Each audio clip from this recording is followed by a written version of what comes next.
Niyazi məktəbdə dostları ilə telefonda videoya baxıb, sonra da biraz aralıda dayanan Aydəmiri göstərib gülürlər. Onun yanından keçəndə isə terroristin oğlu, atası təxribatçı deyib keçirlər. Aydəmirin atası 2 gün əvvəl sosial problemlərə görə keçirilən etiraz mitinqində iştirak etmişdi. İqtidar mediası onun adını terrorist, təxribatçı, radikal olaraq hallandırmışdı. Uşaqların gülüş obyektinə çevrilən Aydəmir Niyazini koridorun pəncərəsinə itələyir. Şüşələr sınıb hər iki uşağı ölümcül zədələyir. Niyazinin nitqinə media tərəfindən salınmış sözlər nifrət nitqi ifadələridir. Bəzən bu ifadələr böyük faciələrə də yol aça bilir. Nifrət nitqi istər şifahi şəkildə səslənmiş fikir, ənənəvi və ya sosial mediada yayımlanmış cümlələr, videolar, memlər, şəkillər formasında, bəzən adi danışıqlarda, zarafatlarda, hətta musiqi parçasında da özünü büruzə verir. Avropa Şurası nifrət nitqini belə müəyyən edir. Nifrət nitqi müxtəlif səbəblərdən bir şəxsə və ya bir qrup şəxsə qarşı nifrət, zorakılıq və ayrı-seçkiliyi müdafiə edən, təhrik edən, təşviq edən və haqq qazandıran bir çox ifadə formalarını əhatə edir. Nifrət nitqinin kökü əsasən stereotiplərdən qaynaqlanır. Stereotiplər cəmiyyət biz və onlar arasında fərq qoyduqda yaranmağa başlayır. Nifrət nitqi hesab olunan ifadələr. Bütün mənfi fikirlər nifrət nitqi hesab oluna bilməz. Nifrət nitqi səsləndirmədən də narazılığı ifadə etmək, tənqidi fikir bildirmək mümkündür.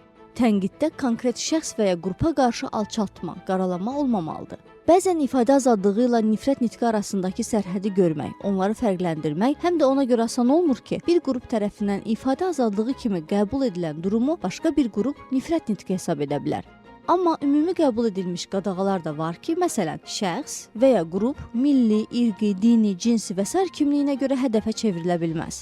Misallar, onlar sözünün yerinə sadalanan qruplar və ya həmin qrupa aid şəxsləri yerləşdirmək olar. Onlar cəmiyyətin bəlasıdır. Harda görsəz onları döyün. Onlar ölümə məhkumdurlar. Yaşamaq hüququ olmayan parazitlər də onlar. Nifrət nitqinə görə məsuliyyət.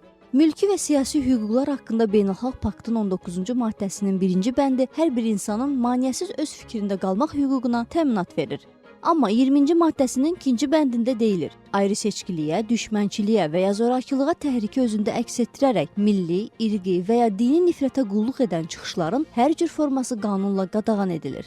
Azərbaycanın Cinayət Məcəlləsi, maddə 283. Milli, irqi, sosial, dini nifrət və düşmənçiliyin salınmasına, milli ləyaqətin alçaldılmasına, həmçinin milli, irqi və ya dini mənsubiyyətinə görə vətəndaşların hüquqlarının məhdudlaşdırılmasına görə 8.000 manatdan 12.000 manata qədər cərimə, 2 ilə qədər islah işləri və ya 2 ildən 4 ilədək həbsə cəzalandırılır.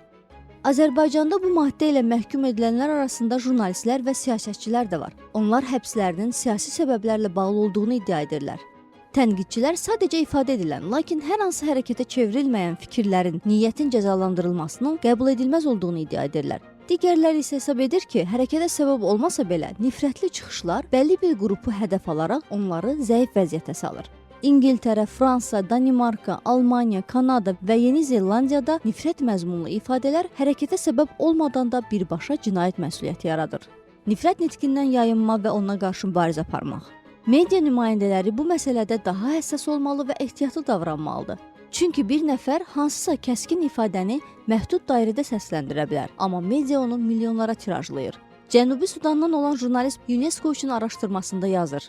Jurnalistlər müxtəlif toplumların mədəniyyətləri, ənənələri və başqa xüsusiyyətləri haqqında material hazırlayarkən, insanlardan müsahibələr alarkən, peşəkar davranaraq standartlara əməl etməli, tərəflərdən hər hansı birinin tərəfindən çıxış etməməli, məsələ ilə bağlı öz mövqeyini ortaya qoymamalıdır.